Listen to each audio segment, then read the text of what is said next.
মানে একটা tension, depression. Tension একদিকে হলো টেনশন, আর একদিকে মনে করবো ফ্যামিলি হলে বাইক থাকবেন এটি মজা আলাদা মিয়া। ওই শান্তি ক্ষণিকর জন্য এমন সময় মনে পড়বো কথাগুলি যে কেন আমি একবারে আসলাম, যে একবার বিদেশে ভাত যার পেটে গেছে ওই লোক দেশে কাজ করা খুব কষ্ট। তবে হাহাকার করা যাবো না, মাঠে হাত পায়ে কাদো লাগে থাকবো, বউ ছাড়লে থাকতে হবে, তাইলে ঠিক আছে।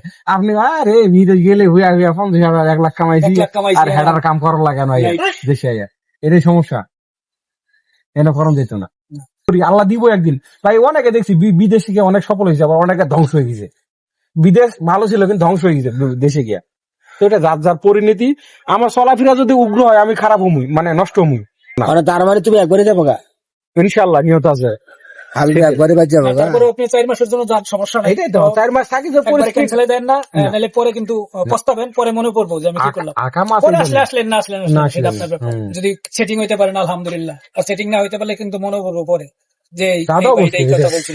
ঠিক আছে, অবশ্য একটা মানুষ যদি বিদেশ থেকে যে 1 সপ্তাহ পরে যদি কাজে লাগে যায়, তো এইসব ধাপ আছে কিন্তু এই বাহিরের 2 মাস 3 মাস একটা বুঝে দেবো। ভাই বাইরের পয়সা যে লোকের পেটে গেছে, এটা জানি, বাইরের কামাই, এটা সবাই বলে। দেশে সেটিং হইতে খুব কষ্ট, অবশ্যই কথাটা মনে রাখে। কিন্তু আবার অনেকে সফল হইতে আছে, আবার কিছু আবার 10 বছর পর আবার বিদেশ আইতে আছে। পৈতে মনে ফোন দিতেছে,